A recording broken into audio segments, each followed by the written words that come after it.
All right, so it's the morning after. Landry Locker, Cody Stoots with you. It is SNL. Thanks to everyone who hopped on the post-game show. Thanks for everyone who hopped on both of our post-game shows.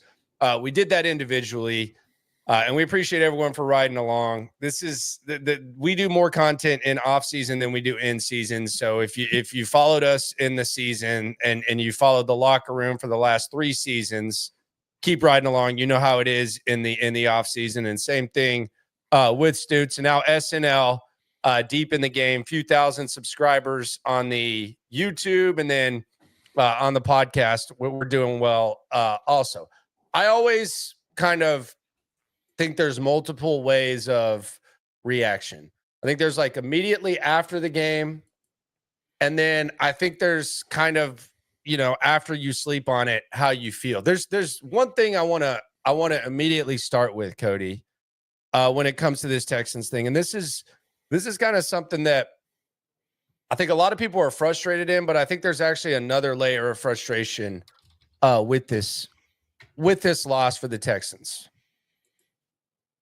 And I like how you titled this Self-Inflicted Wounds, because I think there were some self-inflicted wounds that took place before the Texans even took the field.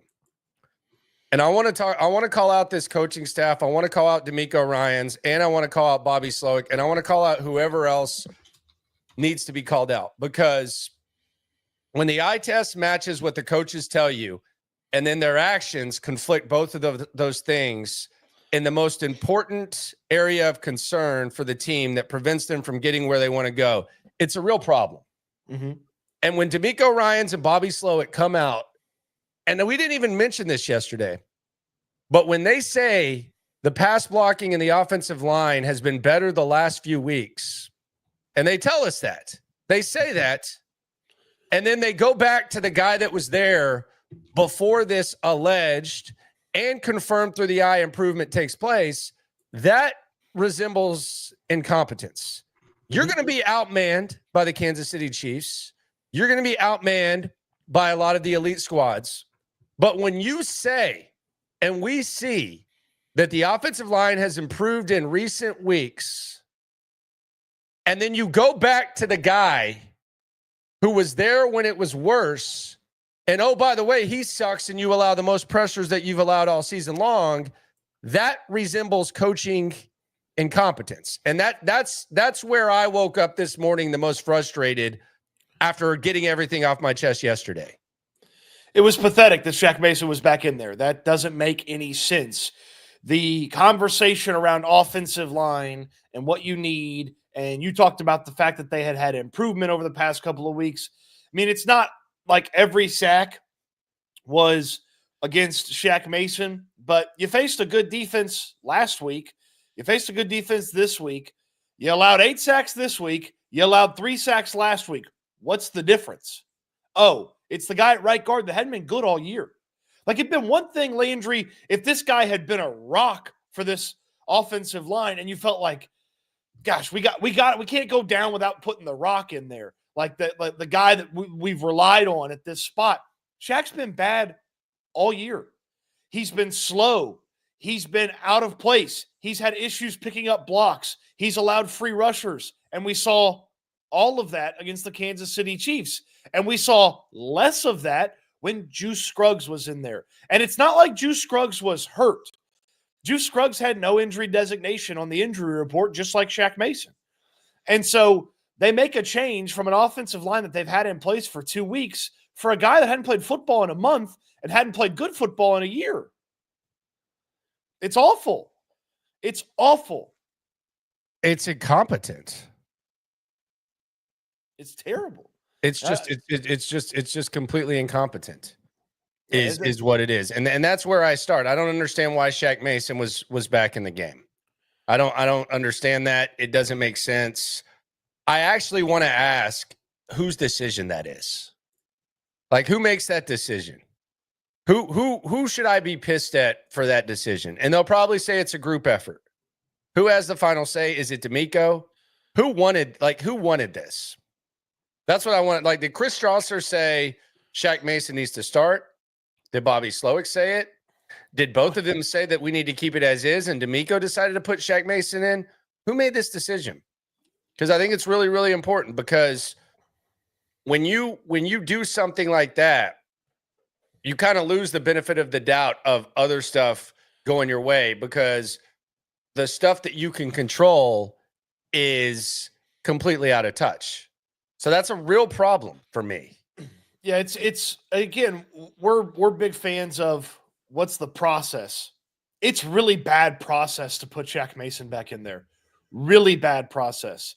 You can't tell me all year long, you can't say the words, we're going to play our best five, and then put the 6th, 7th, 8th best guy in there over somebody who had been competent and done his job well the past couple of weeks.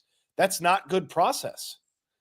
That's not good process. And putting Shaq Mason in there, having the offensive line fall apart late, right around the time in a game when a guy who hadn't played football in a month might have got a little tired, right around that time, like, that's just really bad by this organization, really bad by this offense.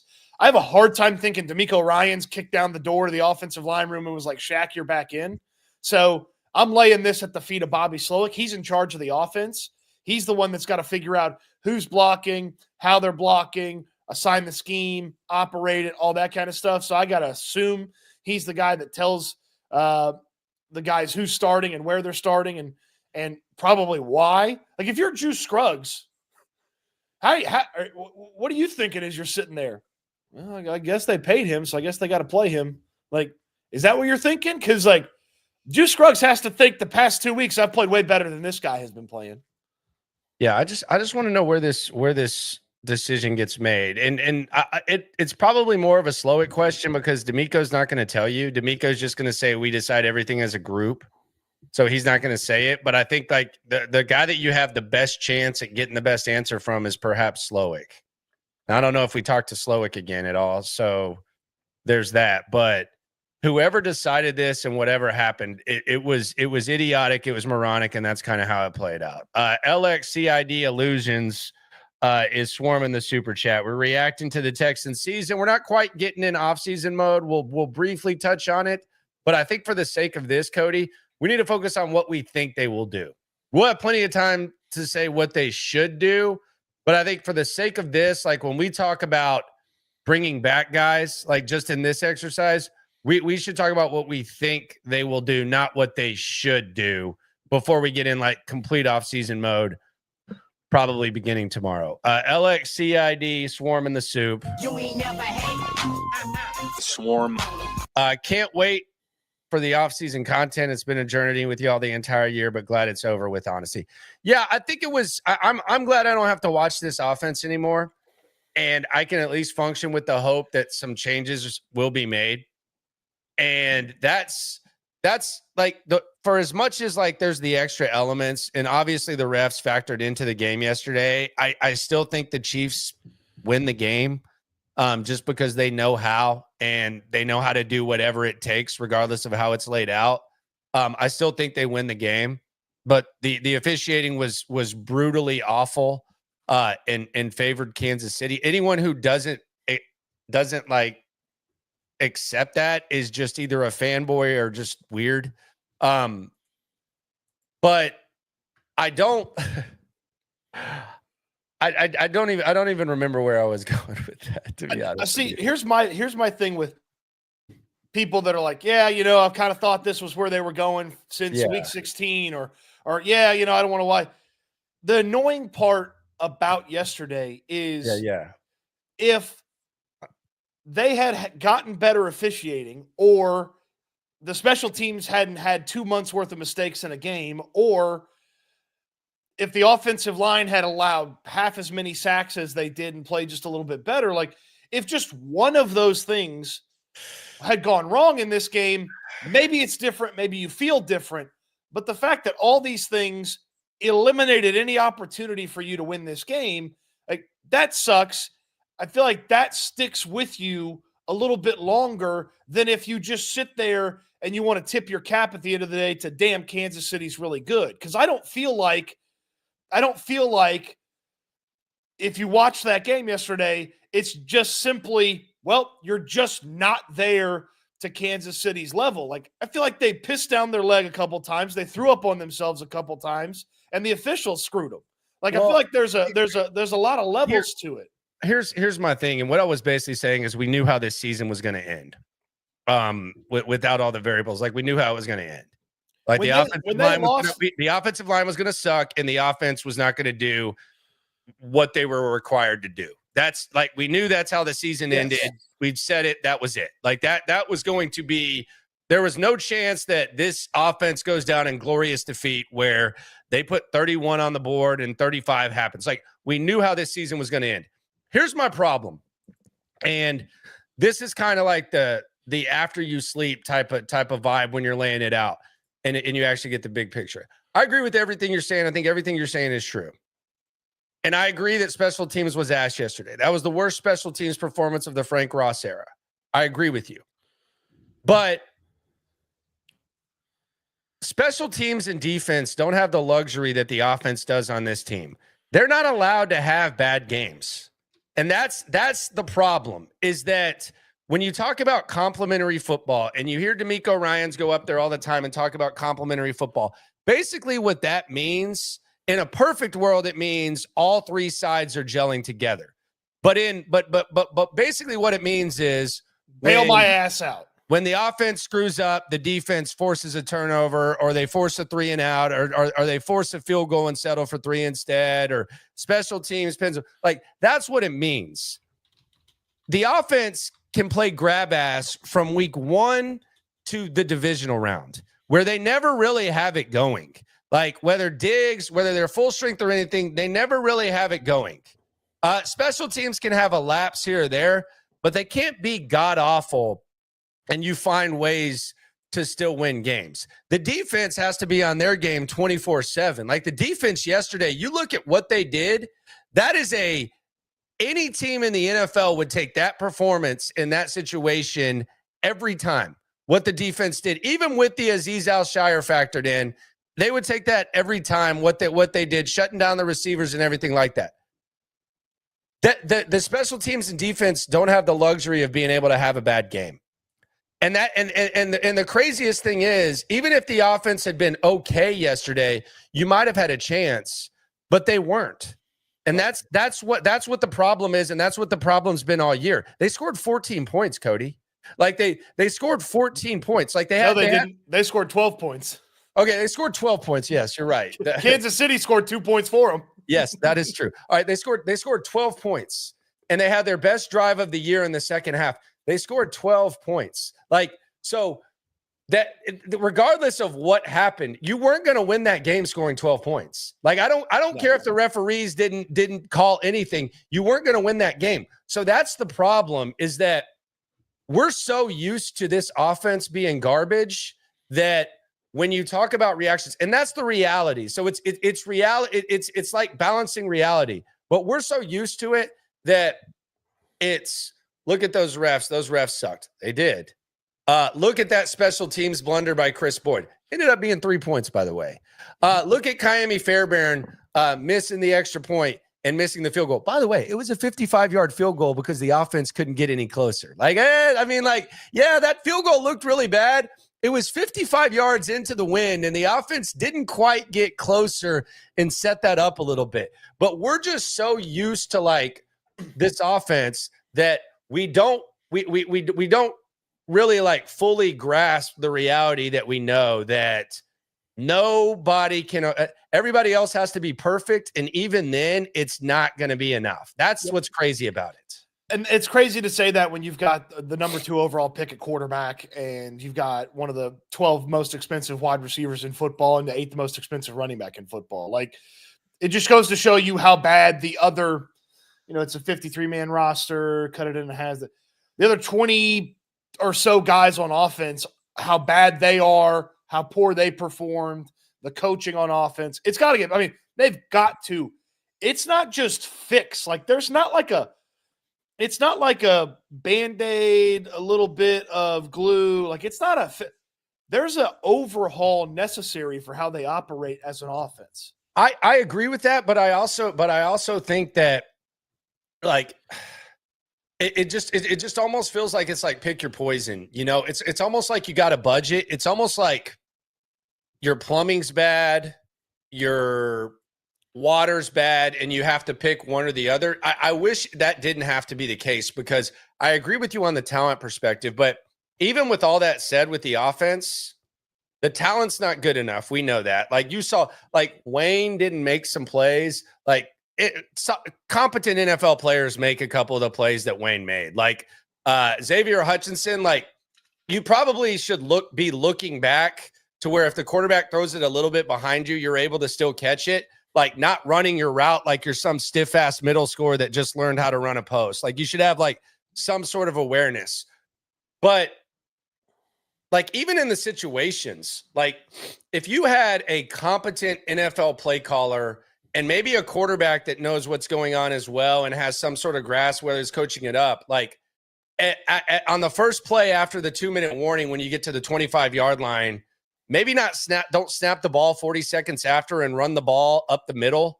Like maybe actually like try to run your offense and try to score and don't like settle for a field goal.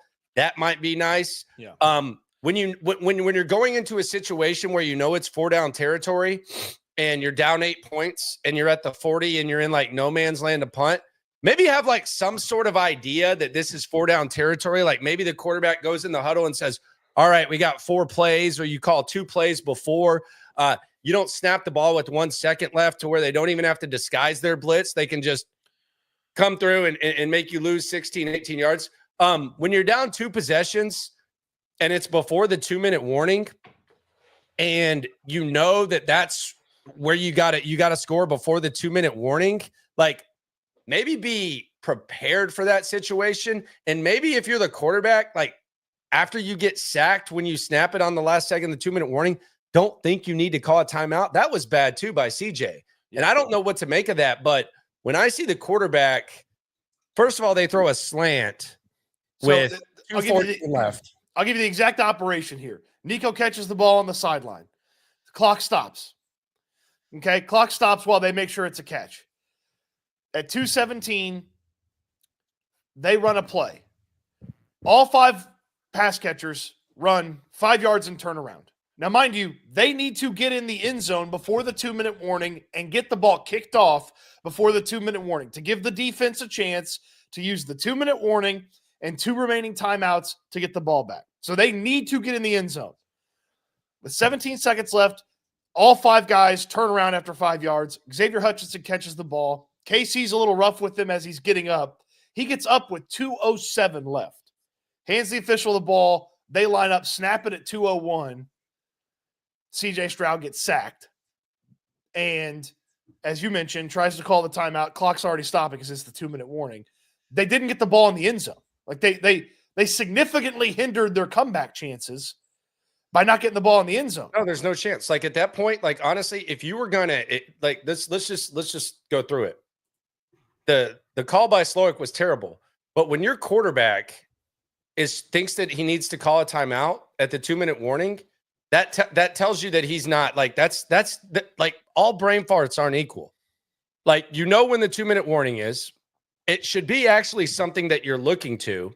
Even if it were after the 2-minute warning, burning one of your 2 timeouts makes no sense. It would have been bad. So like there's no scenario where that's understandable. And I don't know what to make of it, but there's a natural hope that CJ Stroud knows what he's doing and there's like a incompetence around him, and that's the reason. But when I see the quarterback on his ass after a 2-minute warning trying to call a timeout, that's worrisome for me, on top of all the obvious problems with the entire operation. Well, let me go back to your analogy that you started this whole thing with. You said, hey, if you got a house, you got a bunch of different problems that you need to fix. And you know, plumbing's one of them. Let's say plumbing is the roster. There's a limit to what you can do to the roster, because you can't just have an unlimited budget on that. You've got to actually fill out things on the back end of the defense, and there is a salary cap. It's like there's no unlimited budget for that. Here's the beautiful part. There's an unlimited budget for the coaching staff. You can spend as much as you want on coaches. You can go out there and you can go find better coaches to make sure that when it's first and goal, or when it's first and 10 from the 12 and you need to get in the end zone in 17 seconds or less, you can actually throw the ball into the end zone. You can get coaches that will coach up your quarterback so he's not lost after he gets sacked at the 2-minute warning and trying to call a timeout. You can go change the coaching staff. And that doesn't cost salary cap dollars. You can spend as much money as you want. You can be and the McNairs have been willing to write the checks. A handyman can overcome like whatever like resources you don't have. There's nothing handy about this offensive staff. And here's the other thing about it from a strategy standpoint. If you're going to and Nico Collins runs out of bounds, you're down 11 points, right? You're down 11 points. Nico Collins runs out of bounds with 2:14 left, right? Yep, should have kicked probably. Dude, if you're going to run a slant, you might as well kick. Yep. Like if you're not like if you're telling me you're taking a shot at the end zone, okay. Because then you might go. But if you're going to run a slant and just take it down to the 2-minute warning, then even if you score a touchdown on the play immediately after that, you're dependent on an onside kick, which has like a 6% chance now to be recovered. Or you're hoping that you have 18 seconds left at the end of the quarter, you know? Yeah, and you essentially have 3 timeouts if you kick the field goal. So if you're going to run the slant there, you might as well just kick the field goal. Yeah. And that's when they're already down 11 because so many other things have gone wrong. Like, they basically have to be perfect. Nobody in the world thought they were going to be perfect to make this thing a game. Nobody. They're down 11. They're driving. I'd already started writing the 11 observations on Houston football. They had to be perfect. Nothing about this team has explained to me that they would be perfect in that moment. So and we can, zero in on the various missteps on that drive, like so many of them, from the quarterback to the offensive coordinator to the wide receivers. Like, I just don't know how you don't run a play out of a clock stoppage. I don't know how you don't throw the ball to Nico Collins in the end zone. Anybody. Instead, everybody runs 5 yards and turns around. Anybody. LXCID Illusion says, I want to say the fact it's only the second year for D'Amico and CJ and company, but look at the Commanders and Jaden Daniels. They're going to the NFC Championship game in the first year. And we had this argument a few weeks ago. Some people got really mad at me. Like, Jaden Daniels is a better rookie than CJ Stroud. That's not a big – well, they've got a better coaching staff. Yeah, they got a better coaching staff. I think he knows how to use his legs better. I don't think the throwing's like too far off. He seems to be like they've got a competent offensive line. Yeah, there's all those things. Dan Quinn still coaches up his side of the ball, but he actually trusts guys who are good. So yeah, I mean, you're going to get depressed if you make that comparison. But yeah, Jaden Daniels is that dude. Cliff Kingsbury over Damn It Bobby. Damn it, Bobby. Yeah, I mean, that's not even close. We know that. That's one of the things. That's one of the things that I how a guy has recovered from failure is really important to me as you start to look forward. For everybody experiences it. That's what's going to matter. And I think with the front office as well, like I'm not ready to condemn them. I'm saying what they have an opportunity to fix it. Like that's going to happen. Like, the Chiefs have had to fix stuff. Higher levels, they've had to fix stuff. The Ravens have had to fix stuff. Buffalo had to find a run game. That's where the Texans are. Now, are they going to fix it? That's the question. But it's not frustrating that it exists. I don't think it's for lack of effort. Right. No, so there's that. Yeah. So Evan says, I'm not frustrated we lost because they didn't get our best shot, but the problems that people said about this team showed itself, everything. Yeah, I would agree with you there, my friend. That to me is probably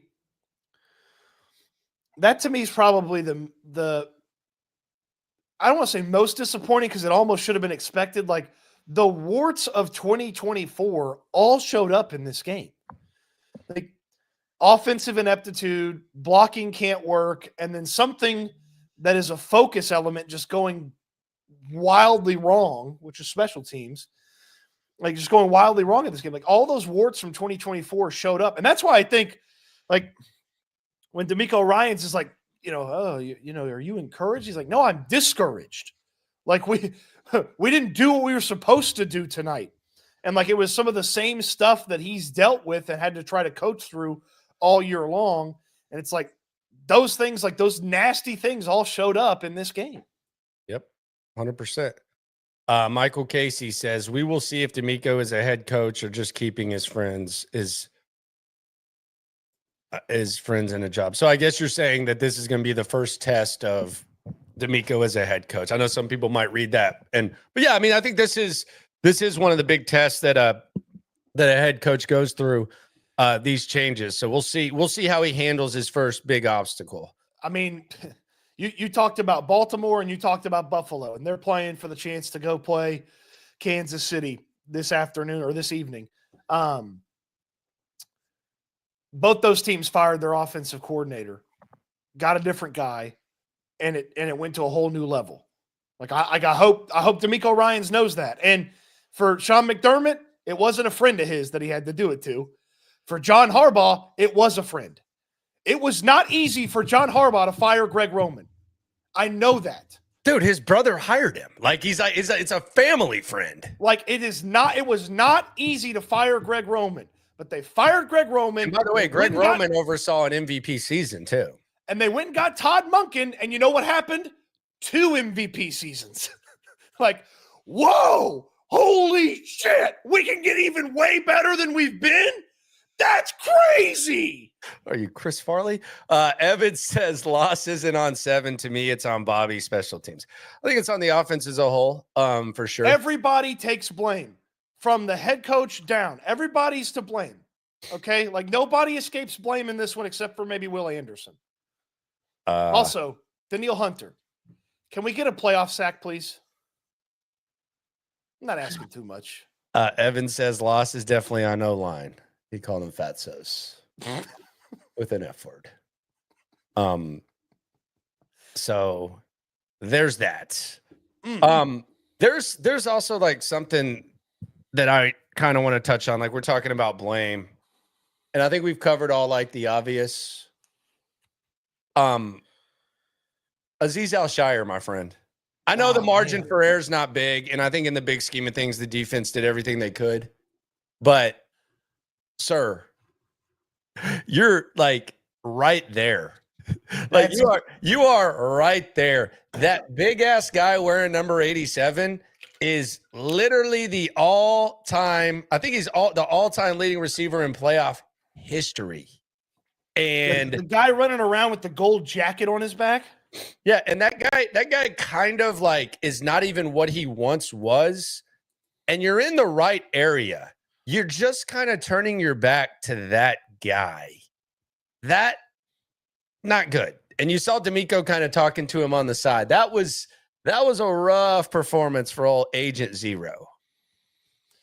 That has to be like if you sat down with D'Amico Ryans and he just laid it out. All honestly, that has to be one of the most disappointing parts of the game. Is he was there, like he was in the right place. It's not like they were running the wrong defense. Like he was literally right there. The 49-yard Travis Kelce rumbled down the field. They blitz the safety, and Azeez is on the field, and he just kind of watches Travis Kelce run past him, and then it's like and like it's a turn and go, try to catch up with him, and then on the touchdown, Azeez overplays his zone, so he goes too far past Kelce, and then it's just a perfect lane for the falling down Mahomes to hit, which is, I mean, what a crazy throw. He does that like 20 times a season. No. And it was after his most pathetic display. Like it was kind of a snapback because I don't want to hate Patrick Mahomes, but what a bitch ass performance that he put on yesterday with that. That was the overall officiating was pathetic. I mean, there was one point, and I'm not even talking about the personal foul calls.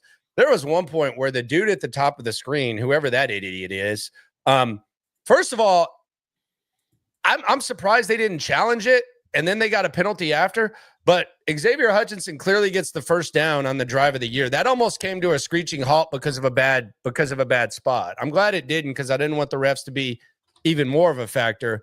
But he blatantly misspots that, and there probably should have been a challenge. There wasn't. And then later on, the guy is clearly short, and he says that he got it, and that refs actually get together and change that one. So that was pretty bad too. Yeah. In that area as well. So yeah, it was a very poorly officiated game. I think we can all agree with that. I'd be so gosh, there's an alternate reality where Aziz makes one or two of those plays, and I'd be interested to see where the game ends up, because they had the post missed field goal drive that was like 4 or 5 plays, and then they were in the end zone. Kareem Hunt ran it in for a touchdown. But like they didn't have much outside of Kelsey and those big plays.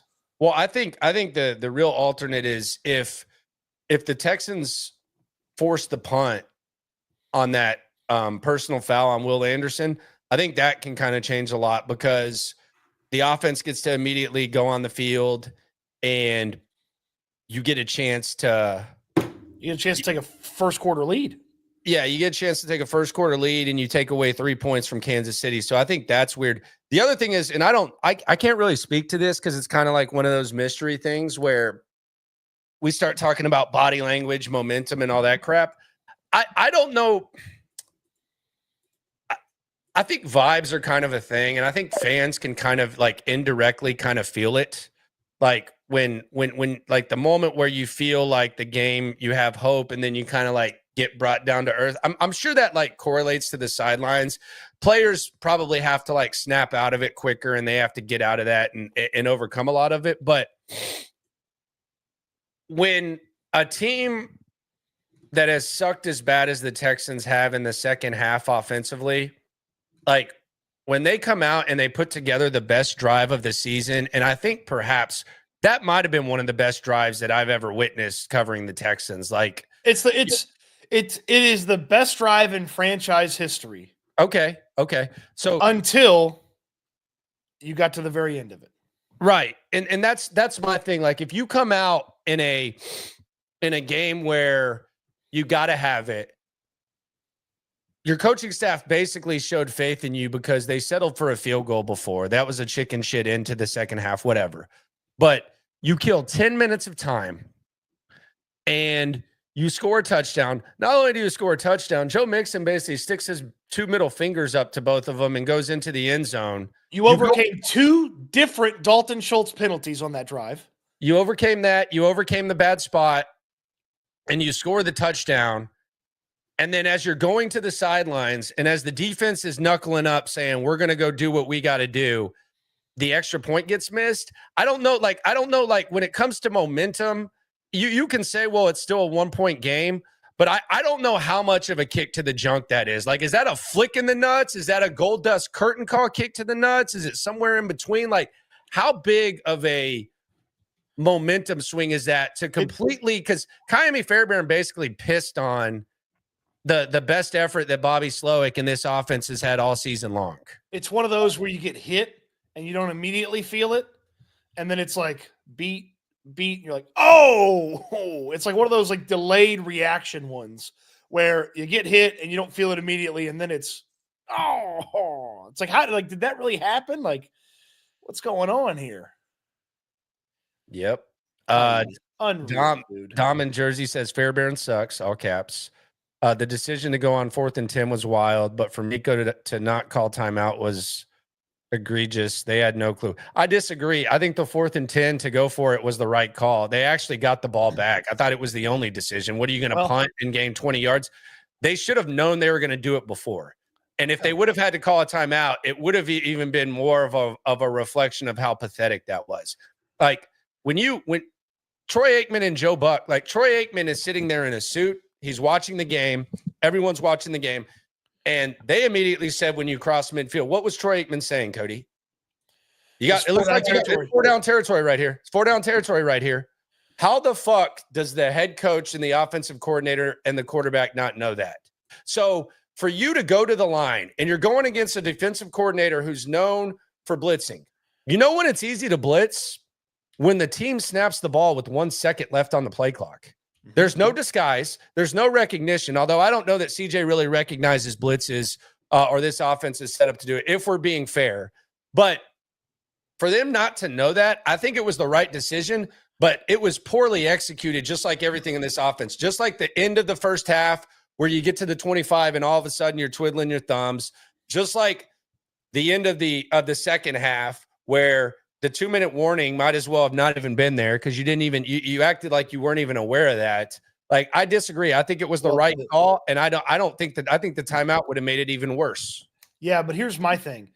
If it's the right call, which I agree with, going for it was the right call, you can't run some break the huddle at 9 seconds, thrown together bullshit play. You've got to call the timeout and run a good play. Here's the other thing. Why is it that and it was also the 3 plays right before that. The 3 plays right before that were Stroud got pressure, had missed Mixon, which is probably good because Mixon probably would have been decapitated by the Chiefs player. And then it was back-to-back Shaq Mason bedwettings that Stroud was able to get rid of the football, so it wasn't 3rd and 18 miles. And then they get to 4th down. They get to 4th down off an incomplete pass. Like, it's not like the quarterback got sacked and you got to make a tough decision. Like, it's off an incomplete pass. The head coach should look at the offensive coordinator. Okay, we know we're going. Call the best play. Get it in. They broke the huddle. They broke the huddle at 9 seconds. And here's the thing. You should know on 1st down. So CJ shouldn't miss Mixon. Like, you get that you should actually be leaning towards the check down in that situation because you know you're going in 4-down territory. So when you miss Mixon, like, you're basically like, there's a reason, like, sometimes on 3rd down when you're going to go on 4th, you run it. Like, CJ can't miss checkdowns in that situation. That should not be a last second thing. Like, the progression should be going faster. I'm not trying to sound like a quarterback guru. And here's the other thing. 2-minute warning after the Mechie completion, you run the ball up the middle after letting 40 seconds go off the clock. That doesn't make any sense either. I don't understand. And even the good plays they make are kind of weird. Like, I don't know, like, maybe there's a different layer to it, but even that Nico sideline catch, why was Dalton Schultz right there too? They were in the same spot. Oh, the offense is a joke, though, so. But why are they in the exact same spot? Because the offense is shit. And Fairbairn didn't want to be in the cold weather. Like, let's be honest. I know he kind of stumbled at the end of the season no matter what. Like, he made it very clear. It was very obvious. Schultz bad blocking was making me miss Brevin. Brevin's not a good blocker. I like Brevin. He improved blocking wise, but, like, we've got to open our eyes and understand I know that he's better than Schultz, but, like, this notion, like, all of a sudden Brevin Jordan's, I'm better than Schultz. No, I know that. Yeah, I know. Like, he doesn't know what a chip is, but, like, my thing is, like, my thing is that Brevin Jordan's not like Gronk. Brevin Jordan's more of kind of like a guy that allows you to do other things. Like, because Dalton Schultz is so bad, it's almost like we're acting like we're missing the best blocking tight end of all time. That's not the case. Well, I mean, look, I know Brevin Jordan tries. Like, I know he's at least going to put in some effort on the chip. Brian Baldinger, I don't think I've ever seen Brian Baldinger do this. Brian Baldinger, he did a video this morning about George Karlaftis, but it actually wasn't about George Karlaftis. It was about why in the hell is the tight end blocking George Karlaftis? And, like, I've never seen him kind of focus it that way and adjust it that way. He's like, look at Schultz. He got no chance against Karlaftis. Look at him. Look, they motion him in to try to help out Karlaftis. He barely touches him. And then Karlaftis does this. And I'm just like, Baldy's like, he's not doing the video to make fun of Dalton Schultz, but that's what the video actually was. It was like, why in the hell is Dalton Schultz doing this? And then Baldinger does this thing. He said this thing, and it was so perfect and basic. And they should print it out and paste it on the wall somewhere at NRG Stadium. He's like, why is Dalton Schultz blocking George Karlaftis? He's like, get big on big. He goes, let Blake Fisher block him. Big on big. And I'm just like, yeah, actually, that makes a lot of sense. Big on big. Like, how about not having the the non-contract year, don't give a crap tight end block their former first-round pick at defensive end. Like, how about just having the big on big do that? Like, that made a lot of sense. Like, and look, guys, it makes you miss Brevin Jordan. It makes me miss anybody that ever gave a crap about blocking. It makes me miss Joel Dreesen. It definitely makes me miss Owen Daniels. That was the only complete tight end this franchise has ever had. It makes me miss CJ Fedorowicz. At least he tried.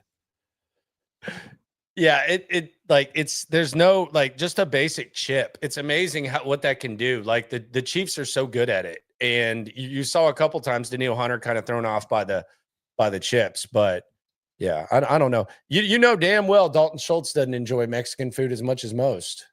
Good Lord. Because he ain't getting no chips and salsa. Dad joke. The Rhino says we still look junior varsity, but knowing you guys are going to be holding us down all offseason makes the crap bearable. Yeah, we got you. Rhino, you're the man. Thank you.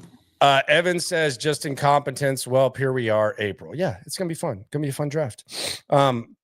Bobby's plays constantly have players in the same place. I've seen it all year. It's the reason Tank went down by friendly fire. Dumb. Damn it, Bobby. Yikes. Damn it, Bobby. Damn. So the blame Slowick for the play because Jared Wayne's right there. That's something nobody's talking about. I did see. Have you ever you've heard of Last Chance U?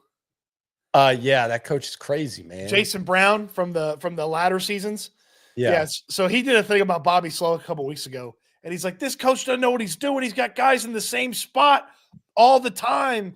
And this guy hurt that guy because they're in the same spot. Same thing happened with Diggs. And I was like, all right, I was on board until he said the same thing happens with Diggs because Diggs just ran an out route and his knee exploded. That wasn't Bobby's fault.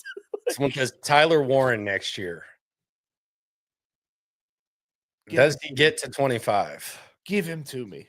I don't think he gets to 25. I think there's going to be the Brock Bowers effect where teams just aren't going to overlook that position. Oh, man.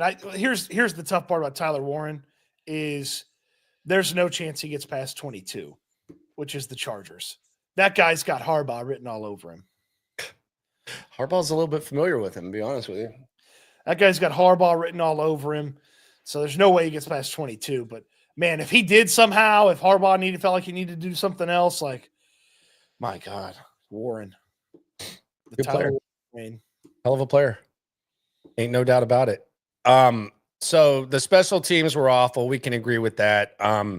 Let's talk about the Chris Boyd incident because I think that's kind of set. I think the dumbass nature of it, which I tweeted in the fact, it was vintage Chris Boyd even before I saw the Frank Ross push. And I think upon further review, I think it doesn't make it any less dumb the fact that he did it because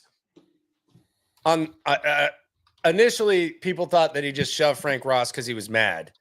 And I think he honestly was just so unaware of the situation that he was actually trying to celebrate, which doesn't make it any better. So Chris Boyd makes the ultimate hustle play. He forces the fumble. And immediately when that fumble is forced, he runs off the field as if they recovered the fumble. Doesn't even he could have stayed in the mix and maybe made it a little bit more difficult for Kansas City to recover the fumble. But he runs off the field celebrating, throws his helmet down, gets a penalty while Kansas City had actually recovered the fumble. And Frank Ross is telling him what he did wrong. And he thinks that he's a hero. So he's pushing Frank Ross celebrating. I think Chris Boyd has an appropriate amount of screw loose for a special teamer, but this was one of the dumber plays ever, but I don't think he's attacking Frank Ross. I think he was just so unaware that he was pushing him hard, which I don't know whether that makes it better or worse. What an idiot. Just let's pretend they did recover the fumble. Let's pretend they did recover the fumble. And that ball's at the Texans 32 is where the play ends. And let's pretend the Texans did recover the fumble, and then Chris Boyd's dumbass gets you a 15-yard penalty and dumps you back onto what? The Texans 17? to start. And like, yeah, you steal a possession, it's a bonus possession, but man. And then you go and shove Frank Ross while he's trying to explain to you that you're a dumbass. Yeah, he didn't even know what was going on there. It was not surprising. I'll put it that way. Like it wasn't awesome. It wasn't like out of character. I don't know who I'm not even going to pretend to know who screwed up, but how do you let the Chiefs get a 60-yard return on the opening damn kickoff? Well, and then the defense goes out there and holds, man.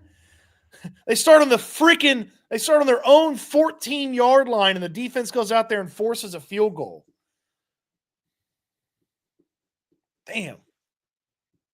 We had the discouraging situational offense. I think we've covered that from top to bottom. And I mean, you can go back to Green Bay, like just the end of games and situations. I think like if you look at the situational offense, like where you need to steal points, I think that's where they're the most out of touch. And I think you saw it yesterday with the CJ Stroud trying to call a timeout after the 2-minute warning. The end of the first half where John Mechie gets to the 25 and then you decide you don't want to do anything. By the way, end of first half situations, another thing that Bobby Slowick has proclaimed that they're really good at, that they're not actually good at. Well, let's keep that going. So then you have the other situation where you don't know that you're going to go on 4th and 10, or you at least are functioning like you don't know. And then there was a game this year where it might have been the Chargers. Yeah, it was the Chargers. Was it the Chargers? Where was it? What game was it where at the end of the first half, it all blends together, but we had the Green Bay situation where you run twice and then throw at the end to Tank Dell, which was idiotic. But what was the game where at the end of the first half, at first they had no interest in trying to score? Miami. They had no interest in trying to score. This was Miami. This was a game they needed to win. They had no interest in trying to score. And then all of a sudden, Dalton Schultz picks up the first down, and then they're trying to rush, and CJ Stroud drops the snap. Miami goes down inside the red zone, and then Kalen Bullock gets the interception and takes it down. That's another example of not knowing what the hell you're doing. At first, you want to take it to the house. Then you want to awkwardly try to speed up. Then there's a botched fumble, and the defense bails you out. They in situations they don't know what they're doing. And by I don't think I don't think anyone's immune to it. Yeah, the Bills game too. At the end of the first half, they didn't know what they were doing. Yeah, they're in a half operation. Another one of those Bobby Slowick lies. They were actually pretty good at that, stealing points. Yeah, stealing points from yourself. Earned him. All right, so let's talk about the refs' role. I always think it's interesting whenever we get in like a conversation about this, and it's like that's not the reason they won. Yeah, they lost. Yeah, I agree. I think the Texans probably lose without it, but it was a factor. Like we can at least agree with that. We can acknowledge that it was definitely a factor in why they lost. It's always like if you say that CJ Stroud played bad, well, that's not the reason. Dude, I don't care what the reason is. Like no one said it was the reason, but the refs definitely factored in here. Mm-hmm. Certainly. Shaq Mason getting his spot back. We touched on that. The one thing I was annoyed about from the referee standpoint is McDuffie was allowed to do whatever he wanted. Oh yeah, there was one PI. There was one PI on a third down where he literally had Nico Collins' left arm and turned Nico Collins, and Aikman's like, "Ooh, yeah, he's all over him there. Yeah, good defense by McDuffie. Yeah." And I'm just they let McDuffie do whatever the hell he wanted to do. Yes, I would agree with that. No doubt. Thoughts on CJ's performance? It's always a polarizing thing. How did you think CJ performed here, given the acknowledgement that the surroundings aren't ideal? Just his overall performance. What did you think of CJ? I thought it was very similar to the last Kansas City performance where there was some elite operation and throwing from CJ. And we talked about how in the regular season, they had one of the best drives of the season against Kansas City. They had one of the best drives in franchise history until Kaimi misses the extra point. because CJ was able to operate really well. And like, I know this is a novel idea that somehow they haven't picked up on. When he gets a little bit of time, he dissects people. And like the more he has to improv and the less comfortable he gets, obviously it looks worse. But in addition to, hey, there was some really good stuff, there's still some, dude, when you see it, rip it. When you see the guy open, throw it. There was a play you talked about Aikman. Aikman's breaking it down. He's like, man, look at Nico over here. CJ's just got to get rid of the football. And it's like, Troy, that's great. Damian Pierce is wide open right here, 5 yards away from him. Like, you've got to find that guy. You got to get rid of the football. Like, there was still some of that with CJ Stroud, where it's like, last year you saw this, you made this throw. What's keeping you from seeing it, making the throw this year? Why can't you grip it and rip it when you see it? And he held the ball a little long on some of the sacks. You know, there's 8 sacks. I'd be interested to know exactly how much, when we go back and look at them, we'd put on CJ Stroud, we'd put on the line. I'd put probably at least 2 on Stroud because he needs to just get rid of the ball. Still 6 on the offensive line is not good. So again, I think there was some Jekyll and Hyde to CJ Stroud, just like the last time in Kansas City. It wasn't as severe because he turned the ball over twice in Kansas City in the regular season. There was some Jekyll and Hyde to his game. My thing is this, and I'm not sitting here saying that I don't believe that CJ Stroud is the long-term solution. I'm not sitting here saying that this can't improve. And I'm not sitting here saying it's all his fault or it's none of his fault. All I'm saying is this. There's a tendency to give the offensive line 100% of the blame whenever they allow sacks. And I get that. And I can't imagine what it's like to be a quarterback and not know if you're going to have time to throw or not, and if the guys are going to get open. So I understand that his surroundings are bad. But when I see a quarterback get sacked on the final play before the 2-minute warning and try to call timeout, that just completely expands the possibilities of a lack of awareness, whether it's pre-snap, whether it's during the play or whatever. If the bare minimum of not knowing what's going on in the 2-minute warning, given the fact that should be a conversation that is had before this, you go out there, hey, we got to score before the 2-minute warning. We got 2 timeouts. Let's go. Before the play is called, in which you do that, the fact that he is so unaware to where he thinks calling timeout, and even if it was past the 2-minute warning, burning that timeout makes no sense. It would have been devastating. To the line. Yeah, it doesn't make sense either in any scenario. If in that situation that happens, it expands the possibilities. I'm not saying the realities. It expands the possibilities that he might not have the awareness, whether it's his own fault or whether it's the coaching staff's fault or whether it's just the fact that he's being asked to do so much, he's overwhelmed. There's just all kinds of possibilities. But if in that situation he's handling himself like that, then I can't completely absolve him from any blame of not recognizing a corner blitz, holding the ball too long, not checking down quick enough. If that is an action that he performs in that situation, in that pivotal of a moment, excuse me. Easy for you to say. It's the Josh Allen quandary. You know, remember when Josh Allen got to the league and he would do some just dumb shit? Like, and you'd be like, is he just always going to do dumb stuff, or are they going to fix that? And ultimately they fixed it. And the guys that don't get it fixed, they end up as Carson Wentz. Stuff's perfect. Everything's going good. You can operate, you can win. And then Carson Wentz, when stuff wasn't perfect, when you weren't operating, when you weren't winning, he just fall apart. Like, and those are 2 extremes. Like, it's probably somewhere in the middle. Stroud's game awareness is not going to be Peyton Manning.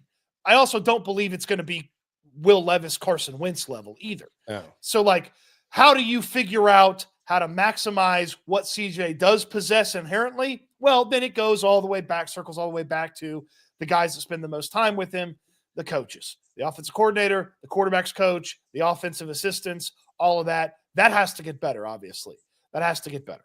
Patty says, "OM Gob, CJ tried to call timeout before the 2-minute warning after being sacked. Big deal. If that's not a big deal to you, okay. I mean, I think there's different like levels of it. I think that's a big deal.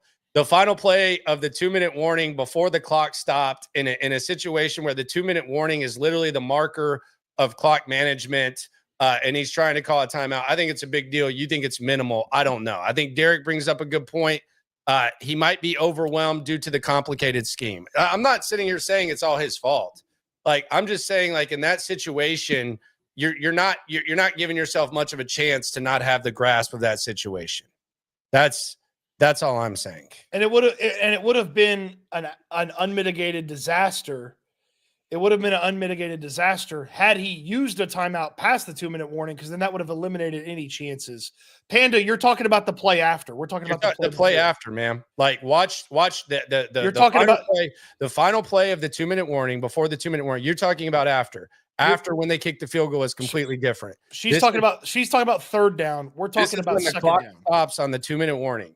That's when that happened. He's looking over and he's trying to call timeout. Which, by the way, I just don't think it's a small thing. Which, by the way, I don't think it's a CJ thing. So you don't have to like jock sniff or meat ride CJ. It could be someone else's fault. But if he does not have the awareness in that situation and he's not prepared for it, that's a big deal. That's a big thing. And it goes back to, I mean, he has to be damn near perfect to overcome some of these things. Like, there's margin for errors. There is none for CJ. So when you have to be perfect, we sort of demand perfection from the guy. By the way, he got hurt. That's bare minimum. That's bare minimum. But what I'm saying is he could make a mistake if you could have other things make up for him making a mistake. They don't have that. Did he use the timeout? No, he's trying to call it. Like, that just shows a lack of awareness. Like, that's the point. And normally, like, whenever you're watching the function of the offense, it's easy to blame Bobby. I'm just saying, if the quarterback is not aware, regardless of the situation, in that basic of a situation, then that speaks to the overall operation. There's like either it's not getting to him or he just doesn't know that. That's not a minimal thing. You don't have to like lean towards minimizing it. That's not a minimal thing. Like, when I watch the end of the first half or I watch the Green Bay game, it's like, okay, that's all Bobby. And it's just the play calling, but the players on the field and the most important player on the field isn't aware of the most basic situation that there is. First down on that drive where they have the clock stop, and it's a weird thing. It's a weird thing to be such a meat rider to act like that's not a thing. That's pretty big. The first down when they don't run into the end zone, that's not CJ's fault. He's got to throw it to the guys that run the routes. That's Bobby's fault. When CJ doesn't know the situation, that's CJ's fault. When he gets sacked on third down and hurt, they have to burn that timeout that they could have used if Kaimi made the field goal. That's the offensive line's fault and Bobby's fault because the offense sucks. And he's in his second year. I don't care. Like, that's high school. Like, that's not like he's a young quarterback. That's high school stuff right there. That's basic stuff. And it might be it's just the overall offensive function, but it's a clear visual. A lot of times we're speculating. They didn't know what was going on. And then there's no real way to prove it outside of the actual actions. That is a visual of confirmation that the most important person in charge of your fate did not know what was going on. In the most basic of basic situations of football, that there's a 2-minute warning, there's your timeouts. How many times can we stop the clock with 2 possessions left? All right, we need 3 timeouts to get the ball back. You have that 2-minute warning. 2-minute warning is going to stop. The play before is not even running quickly because you're looking up, you're down 11, there's 2:16. So Bobby's in his ear. That's a problem too. That's pathetic. Regardless of the what, like, you don't have to point the finger in one direction. You should be happy that you got the confirmation that was the case, because normally the coaches can hide behind it and they can say, well, we knew the situation. The most important person did not have a grasp of the situation. That's all I'm saying. They got to fix that. Rickenstein has a super chat. Pick Ricky O-line supporter, go vets. I want vets. I don't care. Like, I'm not going to be a needs guy this offseason. Whoever the biggest baller is on offense, I don't care if it's a receiver. I don't care if it's a running back. I don't care if it's a tight end. I don't care if it's an offensive lineman. Do whatever the hell you got to do and just get the biggest baller. If that means drafting the best running back and pairing him with Joe Mixon to where you have a two-headed tandem, fine. If that means taking a receiver, fine. If that means taking a tight end, fine. If that means you're going to get a badass interior offensive lineman or tackle, fine. I don't care about need. Just get the biggest impact players on offense that you can get. Yeah, I want veterans who've had experience on the offensive line. That's what I want. And I don't want guys who are at the end of their career like Shaq Mason. Yeah. I want somebody who's played a little bit of football in some key moments elsewhere, and I want them to come in here with a new offense and a new offensive line coach and get coached up and be the best version of themselves. Like, you got to hit on some draft picks to have a good offensive line. You look at the Eagles. You got to hit on some draft picks to have some good offensive line. They hit on basically all their draft picks. It's awesome. I look at Detroit, who for most of the year was around one of the best offensive lines in all football. 3 draft picks on that line. Their centers are draft pick. Their tackles are draft picks. Well, you know who their right guard is? Kevin Zeitler. He was a free agent. Anybody could have signed him. The Lions signed him. He played a lot of football. He'd been on the Bengals teams that were really good. And then they signed him. Oh, by the way, they helped solidify their offensive line at the guard spot. Like, he had a lot of football left in him. You know, if you're going to make a big investment, making a big investment in a guy that's got football left in him, unlike Shaq Mason. Yeah, and the Shaq Mason thing, it'll be interesting to see what they do with him. I think you just kind of charge it to the game. And I know that there's like some – Blake Fisher wasn't great yesterday at all. I like that he actually had to go through some growing pains. Like, I like that he actually had to go through some growing pains. I would have liked to have seen maybe Juice Scruggs get to go through some growing pains instead of putting Shaq Mason out there with nothing to show for it, or Jared Patterson or whoever. Like, just keep that offensive line as is. I also think they probably would have played better. Well, and here's the thing, too. You spend a second-round pick on Blake Fisher. He's got to play. So you can't just have him sitting around. So to me, he's the right tackle. And then you got to figure out what you're doing with Titus Howard. Is he getting cut? Is he getting traded? Is he the left guard next year? Figure that out. But you got to play Blake Fisher. Here's my other thing, too. Like, I really liked about Fisher. He had that hiccup early against the Chargers and then kind of figured it out. He's going to be fine. He had a hiccup early against the Chiefs, and then he sort of figured it out as well. Blake Fisher's going to be fine. Like, he's going to come back better than ever. He's going to be more comfortable. He's going to do whatever he needs to do body-wise. Blake Fisher is going to be blocking for CJ Stroud for a long time, and he's going to develop into one of the leaders of that unit. I promise you that. Like, Blake Fisher, when it comes to concerns, like long-term, he's the least concern that you have. Now, you got to figure out, do you want to pay Laramie Tunsil on the next contract, or is Fisher ready to go? But Blake Fisher, you don't have to worry about him. He's going to be fine. Here's the other thing with the offensive line, though. Like, I get, like, upgrade, solidify, all that. I just think you need to get rid of the guys that you have. Like, I don't like, it's like last year's offensive line was better than this year's offensive line. Like, this unit that y'all talk about that you like, that clearly, like, for some reason, D'Amico and Bobby Slowick like, get rid of it. Like, I don't care who it is. I don't care if you're bringing in undrafted free agents or guys off of the street. Just get rid of this unit, whatever the hell's going on with it. Like, if you have to make like major changes, just get rid of this offensive line. This was the most uncharismatic, unenjoyable offensive line that I've ever seen in my entire life covering football. It was, I mean, it's outside of Fisher, Patterson, Juice, like, it's just, it's a weird vibe, man. Like, it's a weird vibe. Go back to the Minnesota game.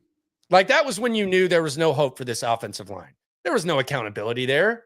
And the coaches didn't make it any better. And here's the other thing that I would like to see change too. When Titus Howard was reportedly excited that he didn't let John Grenard have a big day against him. Yeah, he bragged about it. He bragged about Jonathan Grenard not getting a sack when he had 3 against him. He was basically the guy at the rec center who lost 15-2 and said his guy didn't score. I like the players. That's fine if they want a players coach, D'Amico. And I'm not sitting here saying you got to throw guys under the bus, but you don't have to go over the top praising guys who clearly aren't playing well. Like, correct. I don't need to hear that Kenyon Green is playing well. I don't need to hear how great Dalton Schultz has been. Like I'm not, and Titus Howard, thank God that Titus Howard sucked at tackle and moved to guard. Like, I don't expect D'Amico Ryans to sit here and say Kenyon Green looks like a bust. Dalton Schultz couldn't block Roseanne. Like, I don't expect him to come out and say that. But like, we don't have to go over the top in like praising guys who don't warrant praise. That's been my biggest thing when he's talked about the offensive line. You don't have to crush them, but don't sit here and tell me that there was good stuff. Like, it wasn't enough. There wasn't enough good stuff. Yeah, that would be one thing that I would want to see. It'll be interesting to see what. By the way, like, God, the O-line last week was fine. Like, the O-line last week was fine. Why did they make a change? They gave up 5 more sacks. Because when you can get Shaq in the lineup, you got to get Shaq in the lineup. You know the funniest thing about this whole thing? And this is kind of taking people behind the curtain of like practice. So when we pull up at practice, we pull up by the practice bubble. The players walk over from NRG. It's actually quite a long walk, and they go down to the practice bubble. And before practice, sometimes after practice, sometimes you'll see like injured players like in a cart, and it's usually, we call it the injury cart, you and me. Mm-hmm. And you'll see the guy, you'll be like, okay, this guy's going to get some side work in. Okay, this guy looks blah, blah, blah. Dude, I forget which day it was. It might have been Monday. We saw Shaq Mason on the injury cart. I actually tweeted it. I said that Shaq Mason. It was Tuesday. Yeah. And we saw him, and I think we saw him get off the cart, and we both looked to each other and said, damn, that doesn't look like a guy that's playing anytime soon. He's moving pretty crappy. And he was on the practice field the next day, and he was starting a few days later. Dude, he had a giant wrap on his knee too. And he was moving even slower than usual. And then he practices the next day. They show a bunch of different combinations in practice trying to throw the Chiefs off. You know what you should have done to throw the Chiefs off? Not playing Shaq Mason, because they welcome. Like, this goes back to this old thing, Landry. What did the other team want you to do? What did the other team want you? The other team wanted you to start Shaq Mason, and they did it.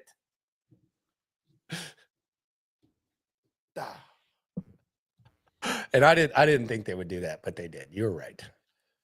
Cody was right. Two weeks. They are dumb enough to put him right back in there. So I said we weren't going to get into what they should do, but what they will do. What do the Texans do? Like, with all this talk about offense, what do we feel the Texans do? Not what do we feel the Texans will do on offense? I believe they will clean out most of the offensive coaching staff, but not Bobby Slowick. Okay. Yeah, I think the offensive line coach gets fired. I think Slowick's back. And I do think there's some major churning.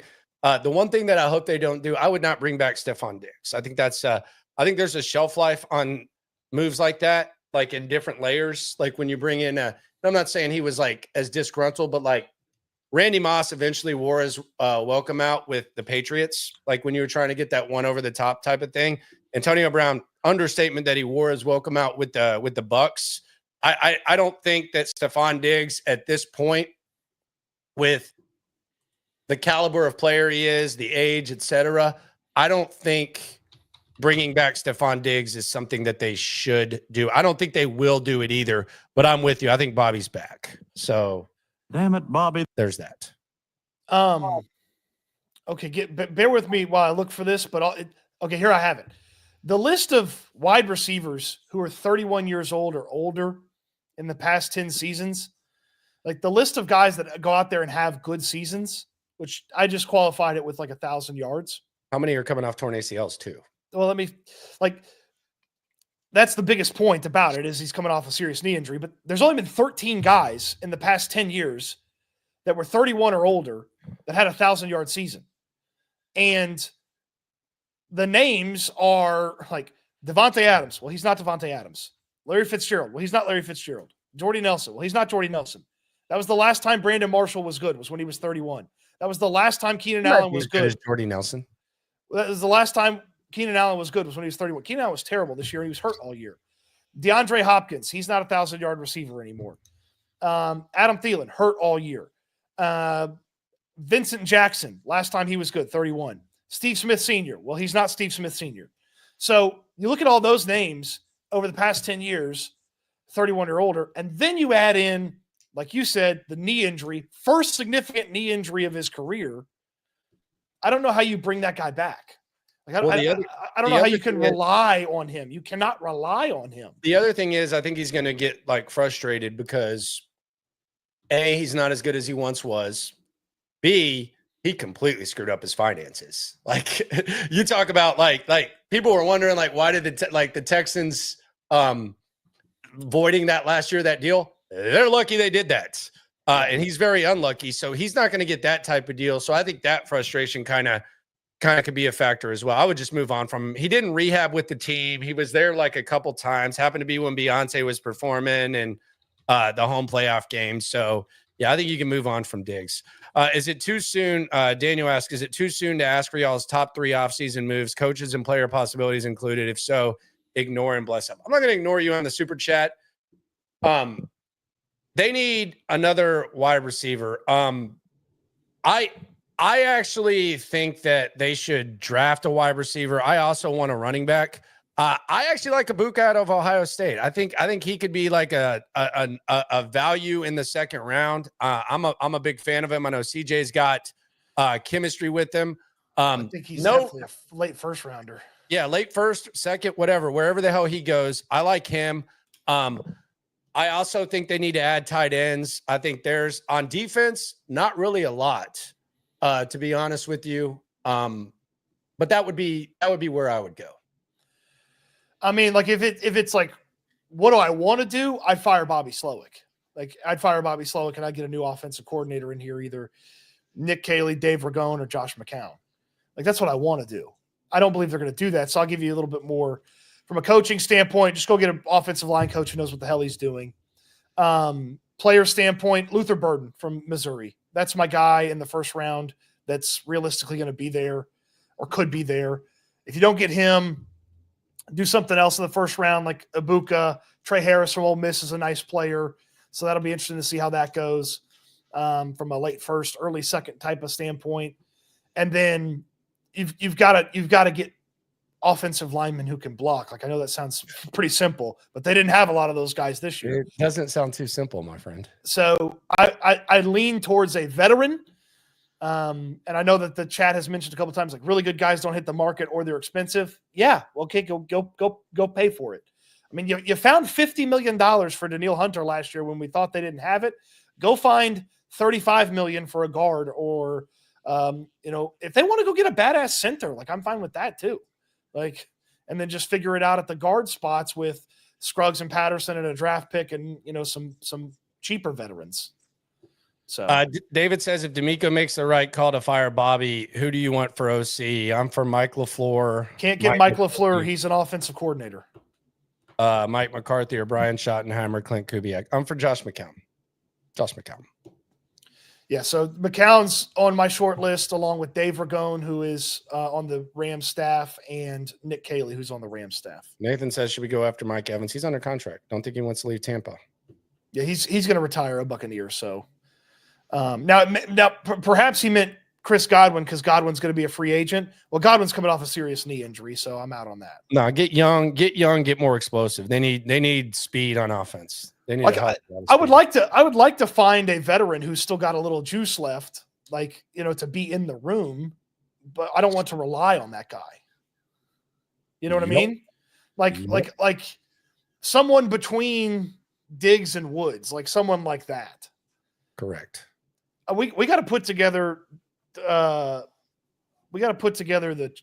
call it the 2025 Judy list, which is players that failed on other teams that you should trade for.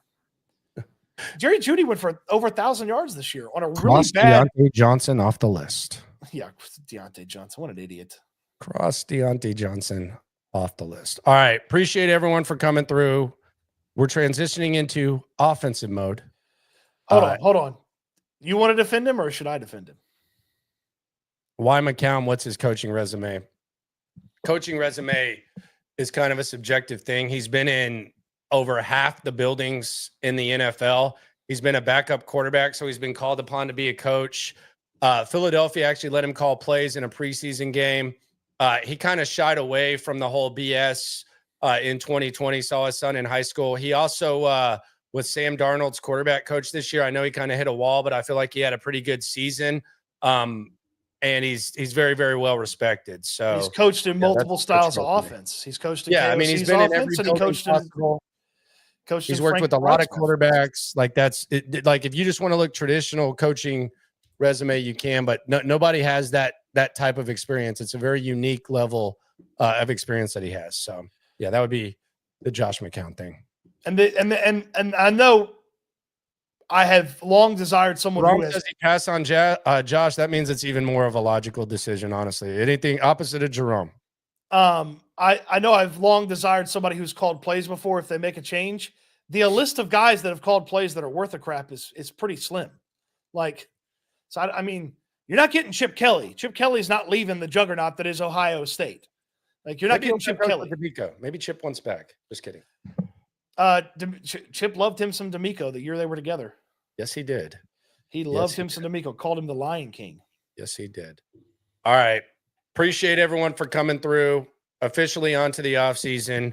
Content coming out tomorrow. We'll get the media availability schedule. We'll hear from D'Amico. We'll get the exit interviews as well. And we'll get to the offseason. We'll also have reaction to the playoffs throughout. Appreciate y'all for coming through. Always remember, when it comes to this Texan stuff, we're all in it together. Evan with the super chat here at the buzzer. Can we get O-line through free agency or draft? Both. You're going to need depth. You're going to need guys that have played some. You're going to need a project or two that can maybe turn into a guy in a couple of years. Go get both. Both. Yep. Both. All right. What are we doing? Stop it. All right, we're out. Stop it. All right. Eat good, sleep good, be good. Don't suggest bad offensive coordinator hires.